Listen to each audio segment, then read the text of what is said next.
Shalom. Salam sejahtera di dalam kasih Tuhan kita Yesus Kristus. Senang sekali kita boleh kembali bersama-sama memuji, membesarkan, memuliakan nama Tuhan. Kita akan bersama-sama dengarkan kebenaran firman Tuhan. Saya juga ingin menyapa setiap saudara yang mengikuti ibadah ini lewat live streaming. Allah beserta saudara-saudara semua. Biarlah ibadah ini boleh memberkati saudara di tempat di mana saudara ada. Bapak Ibu yang Tuhan Yesus kasihi, hari ini tamu kita dari Jakarta. Dan orang yang luar biasa, senior, dan saya percaya begitu banyak pengalaman yang Tuhan berikan di dalam kehidupannya yang akan memberkati akan setiap kita pada saat ini. Saya ingin sampaikan supaya saudara memahami, yang saya undang bukanlah Kick Andy, tetapi adalah seorang hamba Tuhan yang diurapi Allah dengan luar biasa. Dan kita mau sambut dia, Bapak Pendeta Samiton Pangela.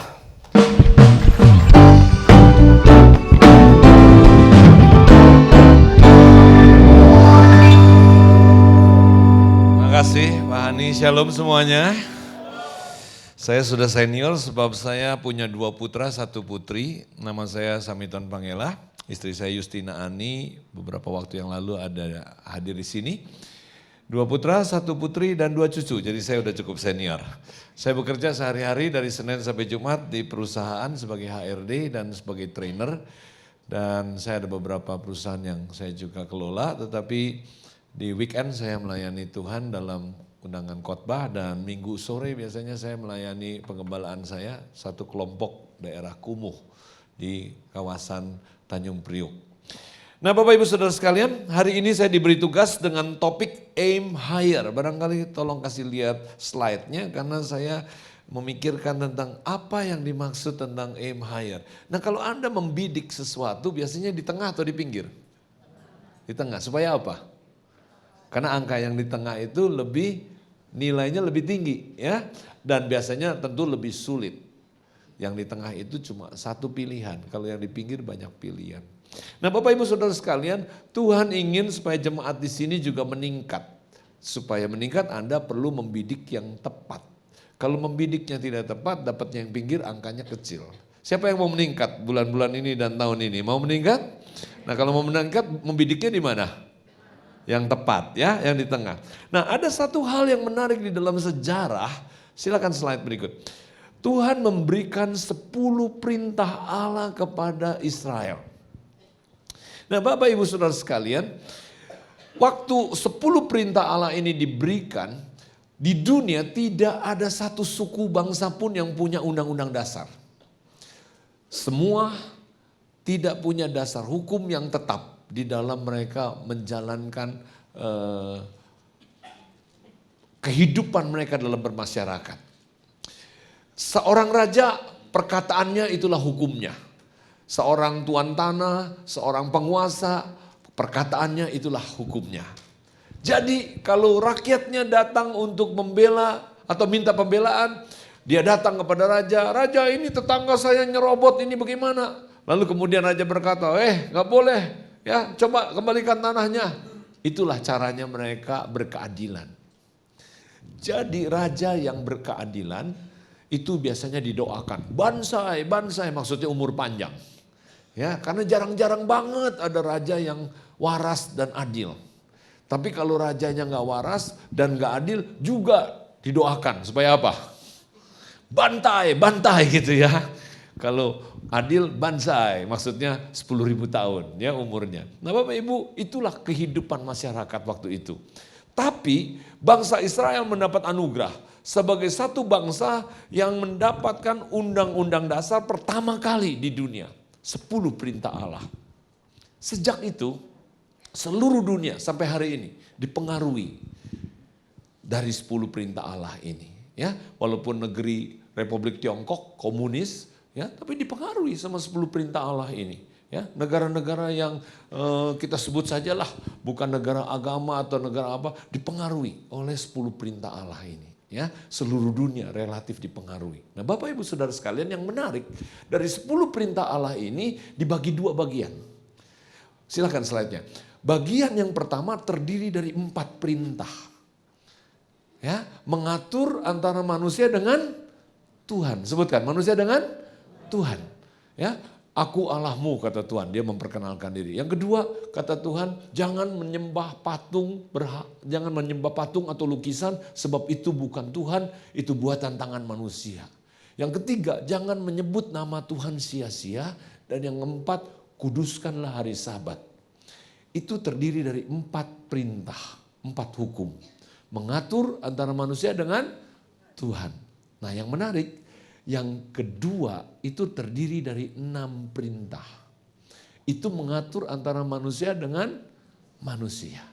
Nah, Bapak Ibu Saudara sekalian, belasan tahun saya jadi orang Kristen, saya nggak sadar kalau ada sesuatu yang Tuhan sebenarnya serius sampaikan di dalam hal ini. Ya, mari kita baca Keluaran 20 ayat ke-12. Keluaran 20 ayat 12. Ada satu ayat pendek yang saya ingin kita baca. Agar Anda dapat membidik tepat di tengahnya. Ya, yuk kita baca sama-sama. Keluaran 20 ayat 12, silakan kalau dapat ditayangkan, ditampilkan di layar. Keluaran 20 ayat 12.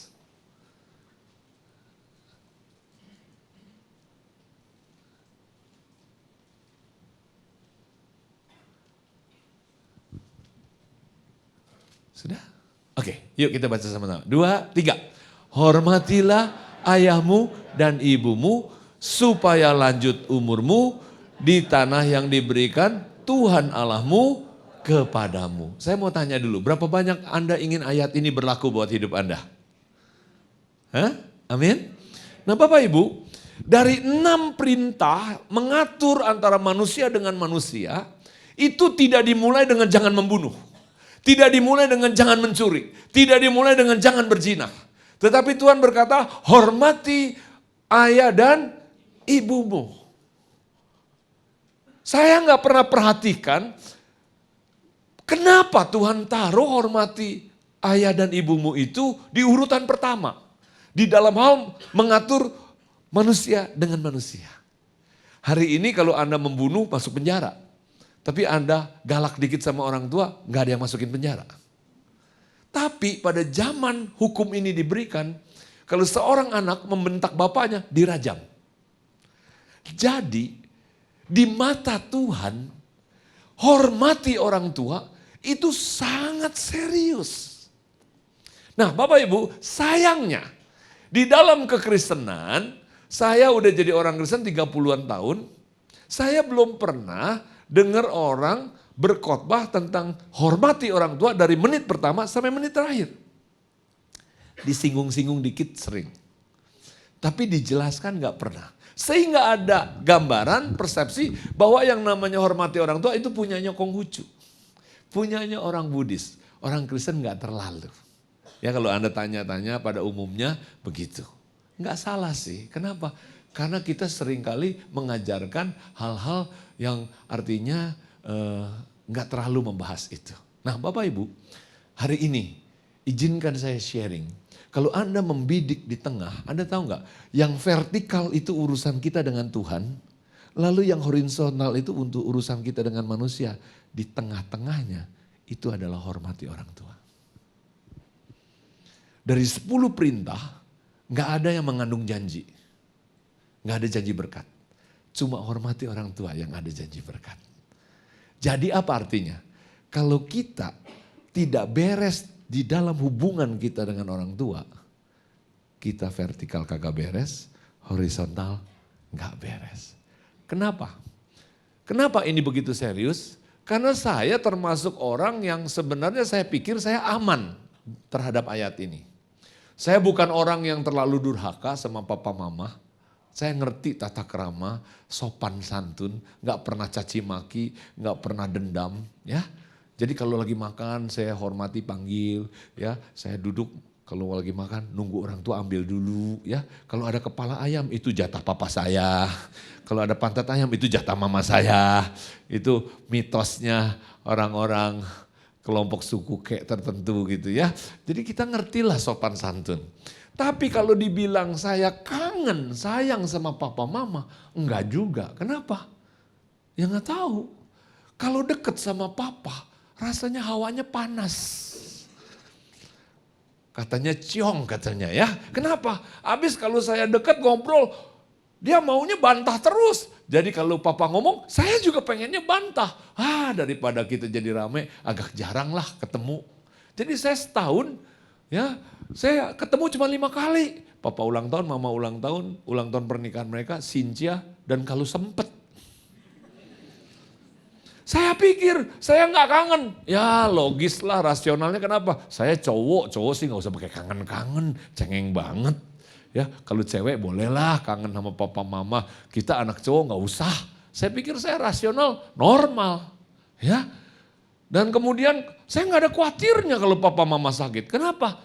Saya rasionalnya gini, kalau saya sakit, anak saya sakit, istri saya sakit, papa mama yang repot. Beli obat ini, ke sini, ke situ. Jadi kalau dia sakit, dia tahulah obatnya.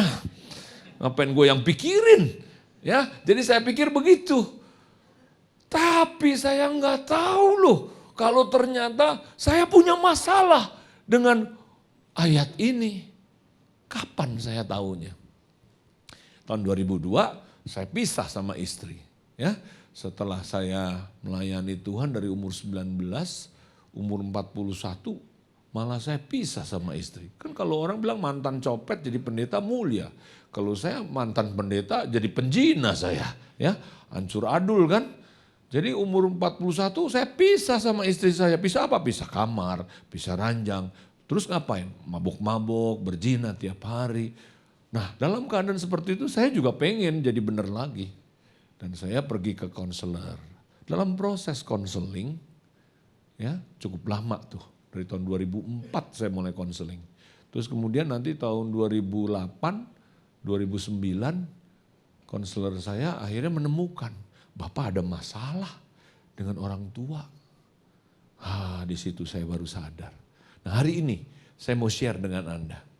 Ya, bahwa kita harus sadar bahwa di tengah-tengah itu ternyata penting banget. Anda mau saya share hari ini 3 hal? Mau? Mau atau mau banget? Senyum dong dikit, galak bener mukanya. Ya, oke, bilang sama sebelahnya Tuhan Yesus berkati, senyum-senyum ya. Oke, Bapak Ibu, ada 3 prinsip kenapa buat Tuhan itu serius banget yang namanya hormati orang tua. Yang pertama, hormati orang tua adalah sebuah hukum. Sebut sama-sama, hormati orang tua adalah sebuah hukum. Apa yang saya maksud hukum? Ya. Nah Bapak Ibu, ini tisu kertas sederhana. Kalau saya lepas, dia jatuh. Peristiwa apa ini? Gravitasi atau daya tarik bumi. Kenapa di sekolah ini dikasih kata hukum di depannya? Hukum gravitasi. Ada hukum Archimedes, ada hukum Boyle, ada hukum Pascal. Kenapa pakai kata hukum? Kan gak ada pengadilannya. Ya kan? Gak ada polisinya kan Pak? Tapi kenapa pakai kata hukum Kenapa Pak? Ayo, kenapa Pak? Jangan takut salah, bener aja kagak dapat hadiah kok. Hah? Kenapa? Pasti, apa lagi? Hah? Ibu bilang dalam hati, lupa nanya sama gurunya. Iya sih, saya juga lupa dulu nanya sama guru. Nah Bapak Ibu, ya benar itu kata pasti ya. Tapi sebenarnya adalah diperlakukan sama, itu arti kata hukum. Ya, bumi memperlakukan kertas yang murah ini dengan mic yang mahal ini sama. Enggak gara-gara lebih mahal, bumi tidak melakukannya. Saya pengen nanya, kalau penjahat lompat dari gedung yang tinggi nggak pakai pelindung, mati nggak? Kalau pendeta, kan beritanya banyak doa. Nah Bapak Ibu di sini konteksnya apa? Bumi tidak mau tahu, lu ateis, lu penjahat, ya nggak ada urusan. Asal jatuh menabrak hukum gravitasi, mati. Nah Bapak Ibu, hukum hormati orang tua, itu makanya Anda heran, Anda dapat menemukannya di semua agama. Ya kan? Di semua agama ada kan? Kira-kira kenapa? Karena ini bukan cuma hukum agama. Tapi ini hukum Tuhan taruh di dalam kehidupan manusia. Nangkep ya? Kang guru sayang sama anaknya. Tapi gak pernah induknya ngomong, Noni nanti lu kalau udah gede hormat ya sama mami. Kalau nikah sungkem dulu ya. Gak ada. Kenapa? Karena binatang tidak diberi hukum ini. Manusia diberikan hukum ini. Nah coba kalau kita pergi ke satu gunung, ke desa, ke hutan, ya ketemu yang namanya suku yang primitif. Ya ini maaf saya punya mata lagi sakit. Kata dokter flu katanya, lucu mata kok flu ya, lucu juga ya. Nah Bapak Ibu kalau kita pergi ke gunung ada suku yang primitif masih telanjang. Ya mungkin masih sangat-sangat terbelakang. Kita selidik, kita cek. Kira-kira mereka ngajarkan gak ke anaknya hormati orang tua? Pasti. Dari mana mereka dapat ide itu? Kan mereka gak pernah lihat koran, gak pernah lihat TV. Itulah Bapak Ibu yang namanya manusia. Selalu hormati orang tua, Tuhan sudah taruh di dalam DNA-nya. Amin. Nah Bapak Ibu, jadi jangan kita pikir hormati orang tua ini supaya apa? Supaya enak dilihat tetangga. Lu hormat kenapa sih sama mama lu? Kan gak enak dilihat tetangga. Bukan urusan enak atau gak enak. Bukan soal nyaman atau tidak nyaman. Bukan soal kelihatannya sopan. Bukan. Ini adalah sebuah hukum. Kalau kita nabrak, kita akan dapat akibat. Kalau kita turuti, kita dapat manfaat. Ucapkan sama-sama. Kalau saya langgar, sebutkan. Kalau saya langgar, kalau saya nabrak, saya dapat akibat. Kalau saya turuti, saya dapat manfaat. Nangkep ya? Setuju nggak Bapak Ibu? Nah sekarang saya mau nanya, kita semua pernah nggak lihat orang yang durhaka, yang nggak sayang sama orang tua, nggak hormat? Pasti pernah ya.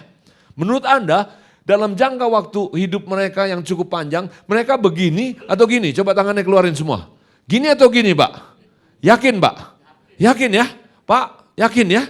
Saya belum tua-tua banget, baru 50-an. Tapi saya sudah cukup bukti untuk lihat yang namanya hidup, jangan Anda labrak, jangan Anda nabrak hukum ini.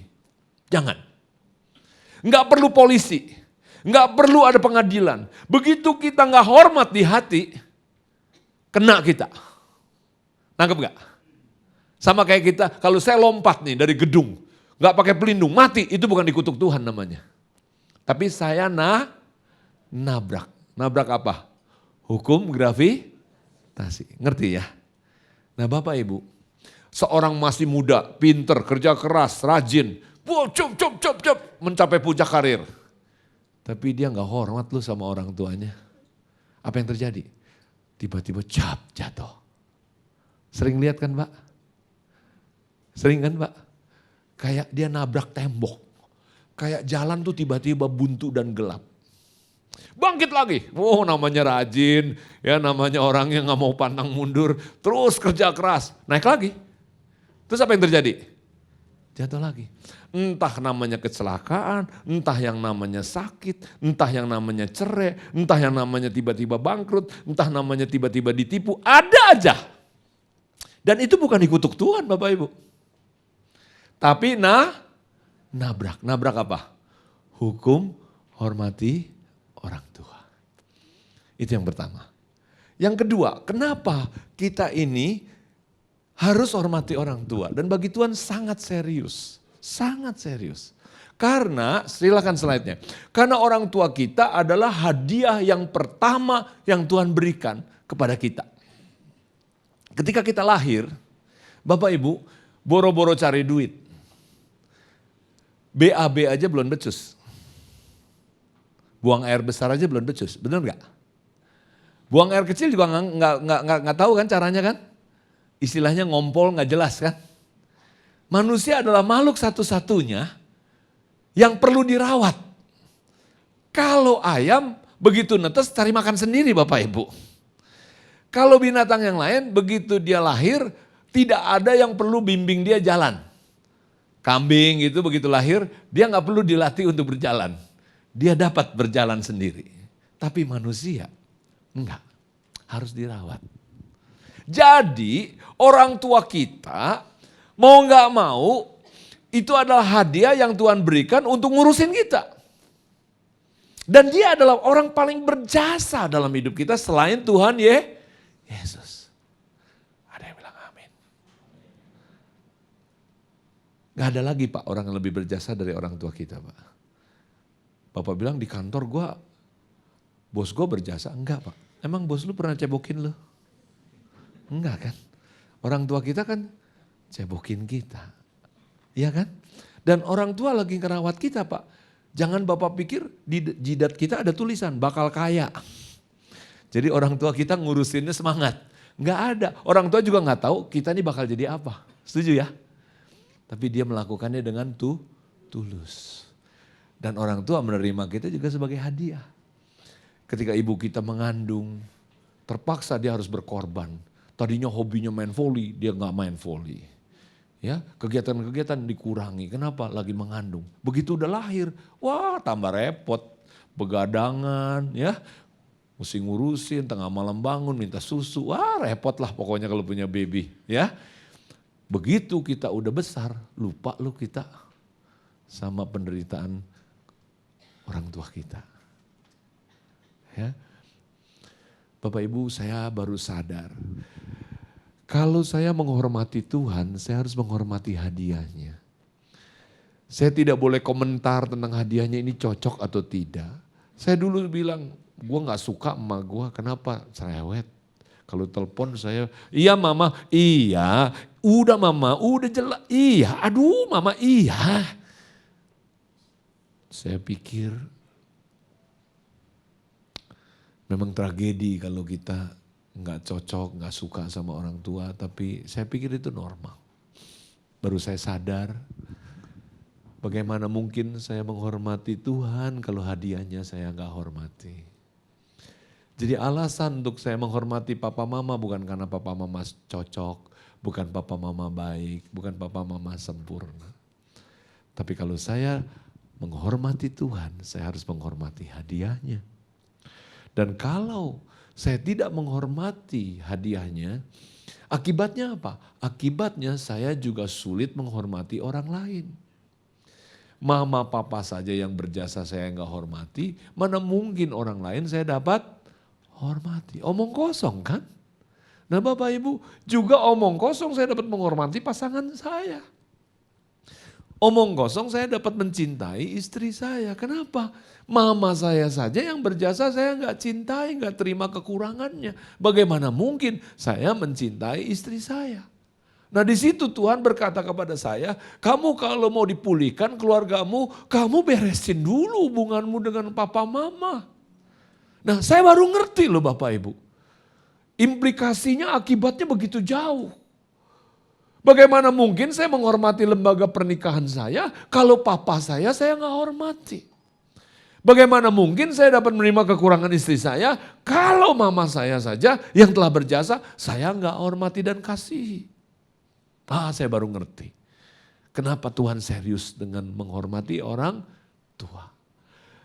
Kenapa jangan membunuh, jangan berzina, jangan mencuri. Dalam urutan 10 hukum Allah itu urutannya sesudah hormati orang tua. Kalau Anda hormati orang tua, kecenderungan Anda nggak akan membunuh.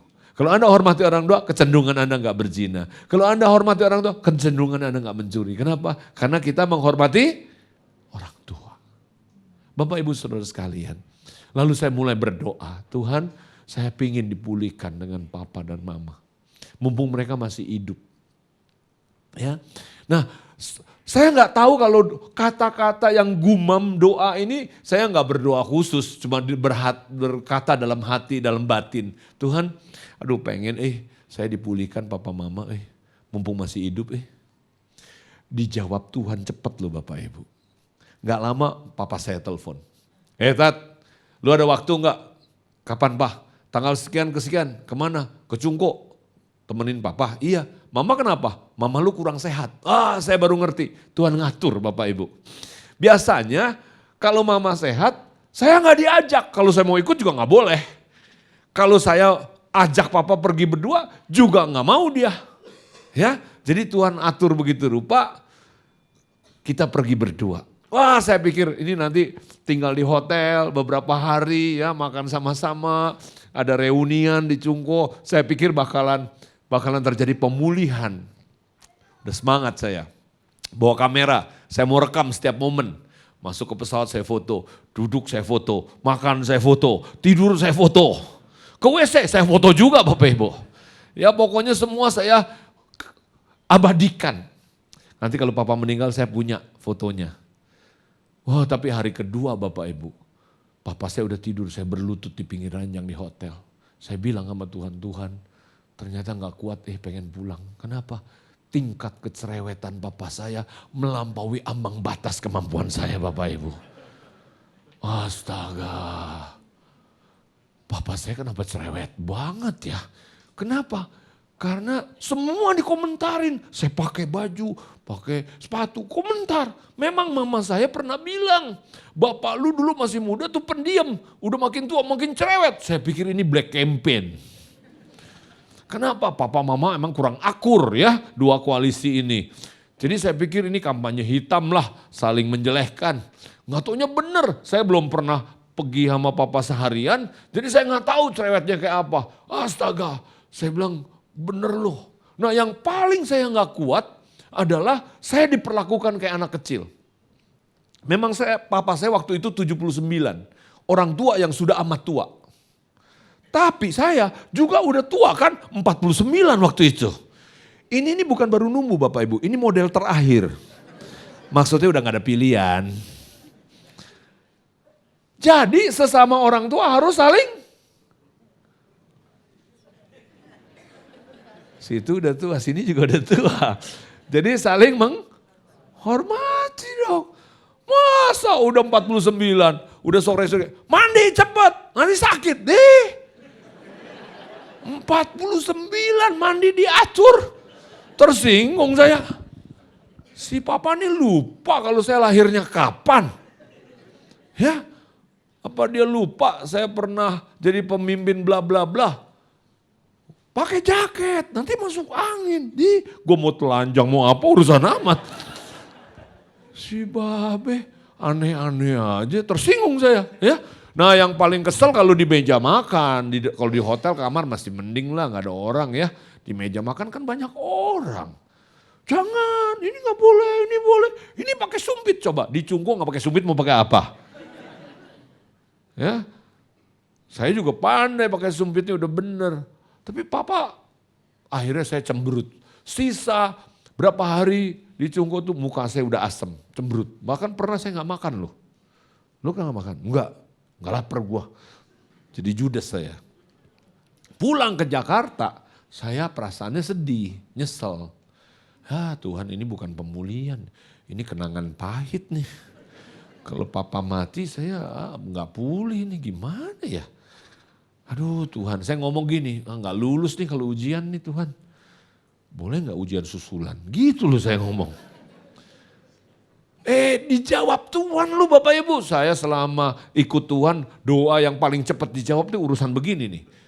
Ya, saya nggak pakai bahasa roh, nggak pakai apa Bapak Ibu. Nggak pakai doa siapa, cuman bergumam di hati. Dijawab Tuhan lu. Jadi saya tahu nih, urusan begini serius di mata Tuhan. Amin. Nah Bapak Ibu, ditelepon lagi saya. Baru berapa minggu ditelepon, Tat, kita mesti pergi lagi nih. Oh, kapan Pak? Dia sebut tanggalnya. Oke, lu gimana jadwalnya? Siap Pak. Saya kosongin aja jadwal saya. Saya ganti jadwal saya. Pokoknya ini lebih penting. Nah saya udah latihan, ini kali mesti lulus. Kan soal ujiannya udah ketahuan kan? Kurang lebih udah tahu kan? Masa udah nggak lulus ya? Lalu saya berdoa siapkan diri. Tuhan bilang, kamu mau aku ngerubah kamu atau ngerubah papa kamu? Tuhan, papa saya udah tua, jangan dirubah-rubah. Nanti lecek. Saya aja yang masih muda dirubah. Jadi saya siapkan hati saya untuk dijamah Tuhan. Saya latihan di kaca.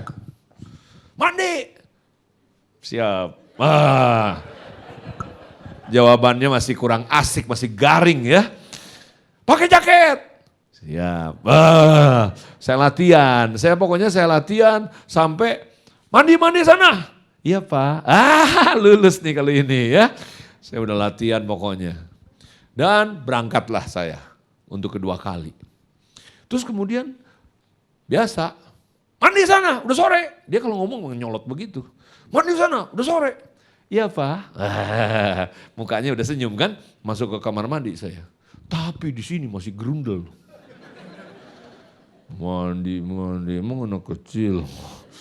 Muka sih udah senyum, di sini belum. Jadi perjalanan itu relatif lulus. Kenapa? Papa saya kan gak ngeliat hati, ngeliat muka. Jadi dia happy, saya juga happy lah. Tapi saya bilang sama Tuhan, Tuhan kalau lulus nih baru 6 nih angkanya. Masih ada gerundel-gerundelnya nih, belum tuntas penyakitnya. Saya ngomong gini loh sama Tuhan, boleh gak sekali lagi? Dijawab Tuhan loh, beneran loh. Gak lama ditelepon lagi. Berangkat lagi. Saya hampir ngomong gini, Pak kapan gua kerjanya kalau gini begitu terus. Tapi saya tahu ini adalah jalan Tuhan dan acara Tuhan buat saya.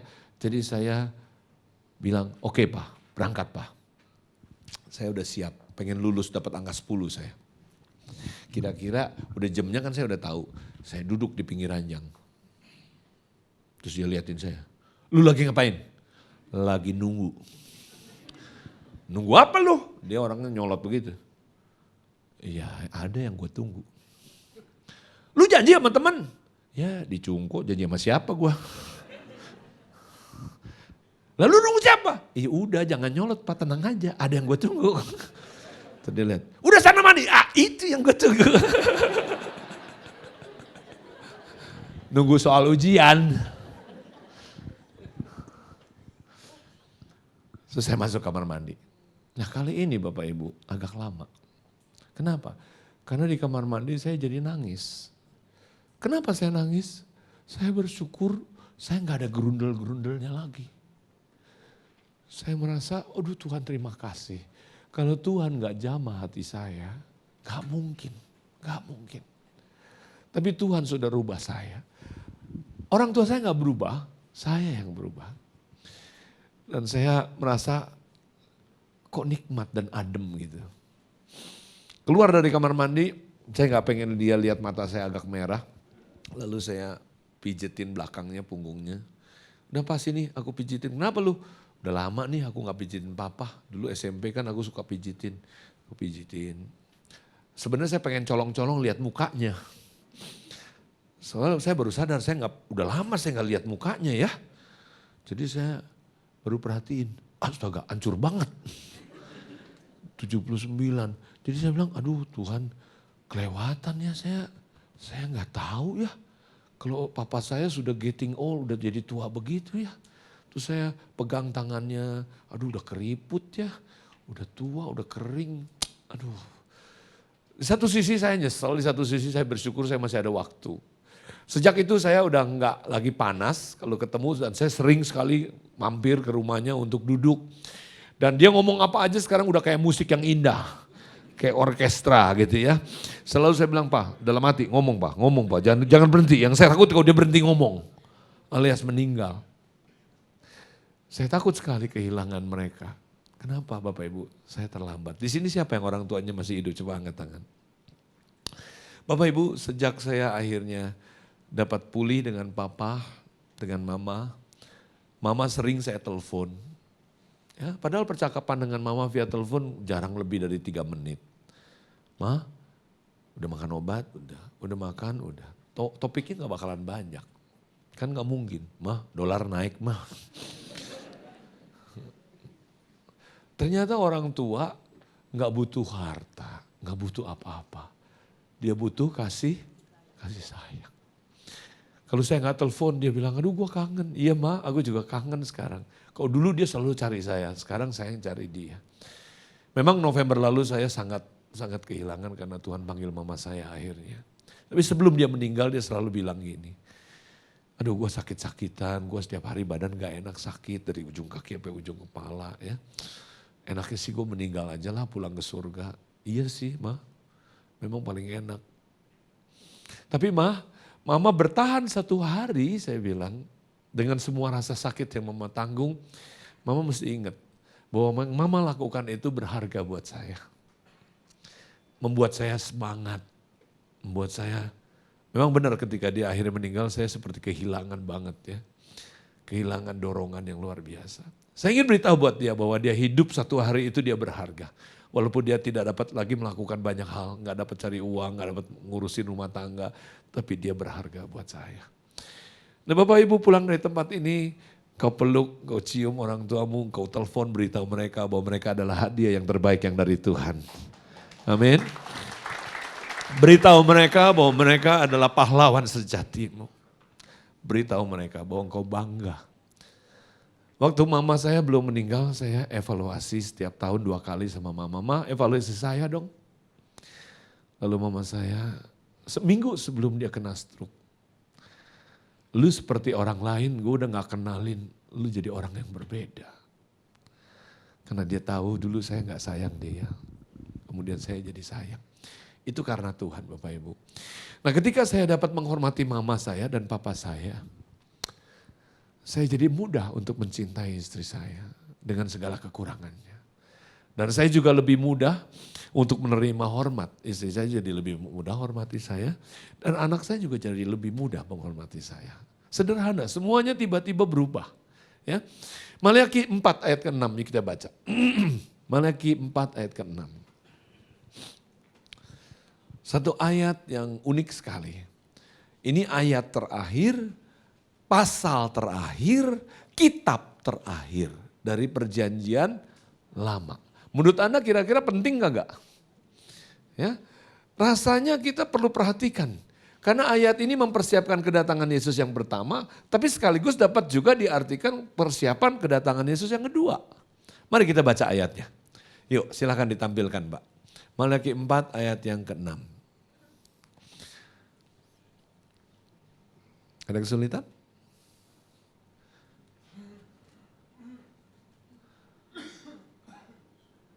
Biasanya di mana-mana kalau pakai itu selalu Maliaki 4 ayat 6 sulit ditampilkan. Atau kita baca aja sama-sama ya. Sudah siap dengan Alkitab masing-masing? 2, 3.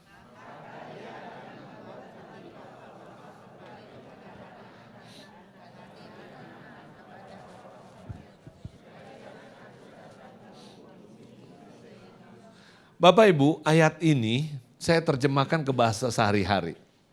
Kalau hubungan orang tua, dalam hal ini disebut bapak, kalau hubungan orang tua dengan anak tidak beres, kiamat akan terjadi. Ya, ini ayat bunyinya begitu. Kiamat ini bukan kiamat fisik aja, ada gunung berapi, matahari jadi gelap, bukan. Tapi ada kiamat sosial Bapak Ibu. Masyarakat ini akan jadi hancur kalau hubungan orang tua dengan anak tidak beres. Kenapa? Pasti tidak mungkin seorang anak hormat dengan gurunya, dengan peraturan sekolah. Kenapa? Bapak emaknya aja kagak dihormati. Nangkep gak? Gak mungkin kita dapat hormati peraturan perusahaan, peraturan pemerintah. Kenapa? Di rumah aja bapak lu gak hormati. Nangkep gak? Akibatnya terlalu jauh. Jadi kenapa hari ini bangsa ini kacau? Sederhana sebenarnya. Ada unsur yang kita mesti kembalikan. Dan itu dinubuatkan di Maliaki 4 ayat ke-6. Salah satu misi kedatangan Yesus. Dan saya pikir ini salah satu misi gereja. Dan saya sadar dulu waktu saya memimpin gereja, ini saya kurang lakukan. Yaitu apa? Menolong setiap anak, setiap orang, setiap anak Tuhan betul-betul pulih dengan papa mamanya. Seperti yang kemudian saya alami. Dapat mencintainya, dapat menyayanginya, dapat mengasihinya. Nah Bapak Ibu Saudara sekalian, saya percaya kebangunan rohani akan datang bukan cuma di gedung-gedung dan bukan karena di acara-acara, tapi di rumah-rumah. Ketika orang tua dengan anak akan dipulihkan. Siapa yang ingin terjadi itu di rumah Anda? Bapak Ibu Saudara sekalian, kenapa? Karena banyak orang berkata, Tuhan saya sakit kanker, butuh dipulihkan. Sebenarnya kanker itu kecil di mata Tuhan. Tapi beresin dulu hubungan kita dengan orang tua. Jangan-jangan penyakit itu datangnya dari akibat kita nabrak hukum hormati orang tua. Aduh Tuhan aku bangkrut, butuh mujizat ekonomi. Kecil kata Tuhan. Tapi beresin dulu urusan kita dengan orang tua. Jangan-jangan masalah keuangan itu terjadi karena bocornya di hubungan kita dengan orang tua. Ada yang bilang amin? Suami gue kabur Tuhan, istri gue selingkuh. Oke, kata Tuhan gampang memulihkannya. Tapi beresin dulu. Siapa yang belum nikah di sini? Coba angkat tangan. Yang belum nikah, gak banyak sih. Hai wanita, jangan nikah dengan pria yang tidak sayang sama mamanya. Jangan, kenapa? Jangan percaya. Sama lu mah gue sabar Noni, kalau sama gue gak tahan. Jangan percaya, besok giliran lu. Ngerti gak maksudnya? Dan hai wanita jangan nikah, hai pria jangan nikah dengan wanita yang tidak hormat sama bapaknya. Gak mungkin dia hormati Anda sebagai suami. Bapaknya aja gak, nangkep gak? Nah kalau yang udah terjadi kayak saya gimana? Berantakan keluarganya, beresin dengan orang tua. Setelah kita beres dengan orang tua, saya percaya pemulihan-pemulihan yang lain akan terjadi. Amin. Kesembuhan ekonomi, mujizat, pemulihan keluarga itu akan terjadi. Kenapa? Karena letaknya ada di tengah, hormati orang tua itu. Nah Bapak Ibu Saudara sekalian, masalahnya yang namanya orang tua bukan cuma orang tua kandung. Mertua orang tua bukan? Orang tua. Di sekolah kita juga diberikan loh orang tua. Namanya guru. Jadi waktu saya tahu prinsip ini, saya teleponin guru-guru saya yang dulu saya pernah timpukin kepalanya. Untuk minta maaf, minta ampun, ya macam-macam lah. Sejauh yang saya dapat jangkau guru-guru. Ya. Lalu yang kedua, di gereja juga ada loh yang namanya orang tua. Mereka bukan orang sempurna, tapi Tuhan berikan sebagai orang tua. Pembimbing, kakak rohani, pastor, gembala, pendeta, terserah namanya apa. Kita juga harus jaga hubungan kita dan hormat kita. Amin. Di pekerjaan ada juga loh. Tuhan titipkan orang tua. Ya, siapa? Bos kita, manajer kita, pimpinan. Anda berkata, gue boleh gak pindah kerja? Bos gue ngaco nih, jahat. Boleh gak pindah kerja? Boleh. Tapi begitu Anda keluar, jangan jelek-jelekin. Dan Anda jangan ambil bisnisnya. Ya, curangi dia, jangan. Kenapa? Hati-hati. Itu namanya Anda melanggar, hormati orang tua. Saya ini penasaran soal sirkus. Dari kecil saya suka perhatikan, kok singa dapat nurut ya sama pemain sirkus itu. Kebetulan saya kenal sama taman safari. Jadi saya tanya teman saya si John, bapaknya yang main sirkus oriental itu. John, bapak lu kalau main sirkus sama singa gimana caranya sih? Kok singa nurut sih sama bapak lu? Ah, Kak Sam juga mampu katanya, bener lu. Gak perlu jimat-jimat, kagak. Ah, gimana caranya? Gampang Kak Sam. Singa itu begitu lahir, bapak gue yang kasih makan katanya. Tiap hari, iya gak boleh orang lain, gak boleh. Bapak lu susah dong keluar negeri. Iya paling lama 2 minggu katanya. Lebih dari 2 minggu singanya udah ngambek. Bilang sama sebelah lu, binatang juga ngerti-ngerti dikit-dikit. Hormati orang, kalau udah dikasih makan jangan gigit. Kalau kita manusia udah dikasih makan, kadang-kadang gigit juga ya. Nah Bapak Ibu Saudara sekalian. Jadi kalau kita pernah dapat nafkah di satu tempat, dapat berkat di satu tempat. Ya walaupun pemimpin kita salah, jahat, jangan kita jelek-jelekin. Tetap hormat. Amin Bapak Ibu. Nah Bapak Ibu saya mau tutup. Ketika ada yang berkata, Pak bapak gua nih melacur, judi, bangkrut, kagak ngurusin anak. Gimana Pak gua dapat hormat? Iya juga sih.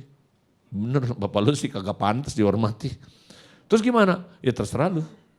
Kalau lu ikutin skenario iblis, lu gak hormatin karena memang dia gak pantas dihormatin, ya terserah lu.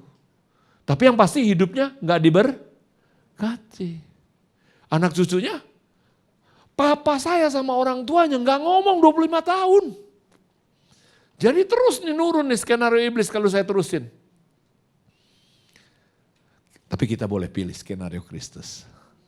Apapun kondisi papa mama kita, berapapun jeleknya, aku hormati. Karena aku hormati sang pemberi hadiah. Namanya Tuhan Yesus. Amin. Pilih skenario Kristus. Dan ketika Anda pilih skenario Kristus, Anda diberkati, anak cucu diberkati. Dan siapa tahu papa mama kita juga berubah di zaman Tuhan. Amin. Mari kita berdoa.